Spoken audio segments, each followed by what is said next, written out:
What is up, chocolate? Welcome back to another review today. I'm going to be covering The Day of the Jackal. A little show slash, it was supposed to be a mini movie, I know, a mini series, but it's not anymore because it got really high views, and yeah, we'll talk about that. But starring Eddie Redmayne and Latasha Lynch, and so, or Lashana Lynch, my bad. I felt like it was her name. And so, yeah. This show is basically based on a book that they adapted, and then they made another adaptation with Bruce Willis. I think that was just called Jackal, or The Jackal, or something like that. But basically, all you need to know is that the Jackal is a hitman, played by Eddie Redmayne in this show, and he is basically best of the best. He's like John Wick, except instead of all this crazy fucking fight and stuff like that, he'll snipe a motherfucker from like a billion yards away, make an impossible shot, and get away clean. And it's really cool. And so Lashana Lynch's character works with MI6, and so they are tasked with trying to find the Jackal before he kills his next target, who's supposed to be this rich asshole that ends up getting on these other rich assholes list to want to be killed because he's going to release his stuff free. So basically, you remember Tron Legacy, if you remember that film. You remember how Sam wanted his fucking father's thing to be free because his father wanted shit to be free, and they were like, Cillian Murphy, and they were like, no, we're going to charge for this motherfucker. And so basically that's what it is. The guy's like, we're going to release this shit for free, and they're like, fuck that, kill his ass. And so he's getting tasked with that. And so most of the show is kind of that. It's a big cat and mouse game with them. It's like Catch Me If You Can. And this show worked for me, man. This is one of my favorite shows of the year. It's outstanding performances from Eddie Redmayne. I ain't seen him in a fucking while. I damn near forgot he's in those Harry Potter films, Fantastic Beasts or whatever. He kind of looks different in those. But man, homeboy is here to play, show out. Lashana Lynch is doing the same. This is an incredible show, pretty much because, caught me on surprise, it's on Peacock. I use Peacock for my King and Queens show. Okay, I love King and Queens. 10 out of 10, one of the best shows ever made, if not the best show ever made. And so, I got that, and I watch that NBC stuff, stuff I cover on my channel, like Stabler from Organized Crime, stuff like that. But, watching this being an original and seeing how many views it was getting, the snap, it was on my list, but I was like, I'm going to watch this. It was about 8 episodes. They released, I think, 4 or 5 the first day. It was weird. And then it came on 3-4 weeks after that. And they dropped the last 2 just last week. And so, yeah, this show is freaking amazing. The stuff that they get into, like his reasonings, why he's doing what he's doing, kind of like for example, I like the cool aspects of it because he has this guy that helps him in the show, and he really feels like James Bond a lot of times. Because like at one point they actually are able to take the parts of the gun and make it into a boot. So he's walking in like a boot, and like a boot's got metal shit on it or whatever, especially if you came from the hospital or whatever. And so it's it's gonna go off, but they're not gonna see this gun because it's got parts, right? And so he's able to take off the boot and build the shit or whatever, and put hell with the gun, built the suitcase and shit. And it's really crazy. It's kind of scary when you think about it because this shit could be happening today. But yeah, you've got that, and he ends up, we end up learning that he has a family at the house, and so that kind of gives to be his motivation, where it's yeah, he's got all this money and stuff like that, but you can tell he's kind of when he starts kind of getting caught and more on the radar clearly for this show to be a thing, you can tell he's having second thoughts, this and that, he's going through it, right?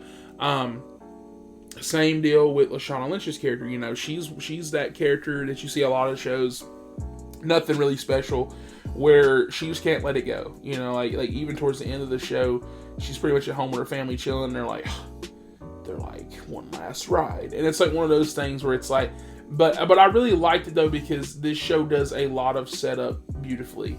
I feel mainly with Eddie Redmayne's character, because I feel the show does a weird thing around episodes, I want to say 3, 4, 5, where they basically make you really like his character even though he's a piece of shit. And they kind of want to do the Penguin thing where they really make him do some crazy shit in the finale, But even then, you're kind of like, well, you kind of had to, you know? And so I don't know if it's just something wrong with me or most of the viewers, but like it seems to be that he's kind of liked, right?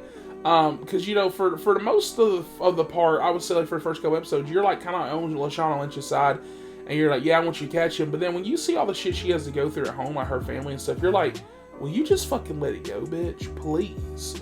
And like homeboy's over here living his best life, sniping motherfuckers and shit, and it's like, okay, cool. Like every time they would show him, it's like, oh, bro, like it's like playing the Hitman video games. It's like, you know, I don't know. Like it's like watching James Bond. Like, it's so cool. It's meticulous how he's doing stuff. Like the gadgets he uses, the shit that he uses to get out, the mask and the tools that he uses to get out and go places and all kinds of cool shit. It's like Mission Impossible sometimes, like with some of the driving sequences you get.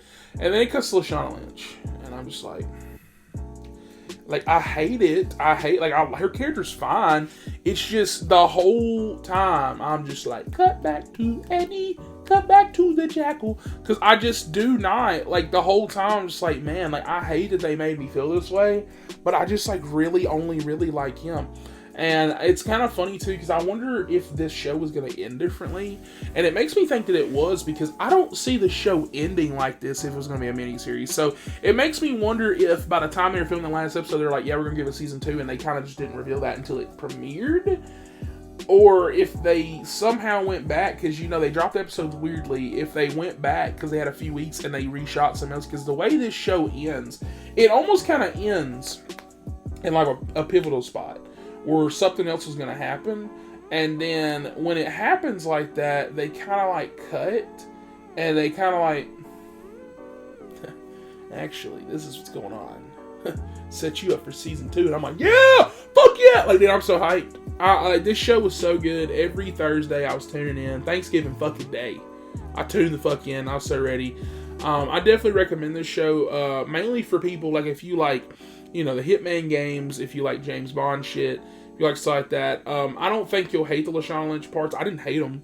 I just do think that if you're in it for Eddie, whenever they show her, you're probably gonna be like me and be like, damn, please don't catch him. You know, you're like, please. But yeah, he's so cool and meticulous, and it's like, you know, it's really cool to watch, right? And so yeah, with that, I'm gonna give the Day of the Jackal a 10 out of 10. That's right, and a Mr. Chocolate Silver approval. This is one of, and if not the best show of the year I've watched. I've got to look at all this stuff because I got the Chocolate Awards coming out soon. By the way, stay tuned for that. But you know, it's one of these shows where I feel like they might slip up come later seasons, and I really hope that they don't. But if they can keep this momentum going, I really hope this goes down as like a 4 to 5 season show.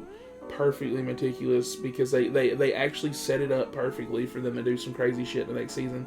But I do, without spoilers, I do kind of see where issues might align, because certain things do happen in the finale. You're kind of, okay, well, how's this show really going to go, right? And so, but that also leads to intrigue and excitement. But just as far as season 1 goes, I did love it a lot. And I definitely recommend it for sure. That's what's getting the silver approval. And so yeah, with that, please like and subscribe for more, and please comment down below and let me know your thoughts on this show and the review itself. And with that, I'll catch you guys on the next one. This is a wild goose chase, and it's not helping our department's reputation. I love my popcorn. Movies, popcorn.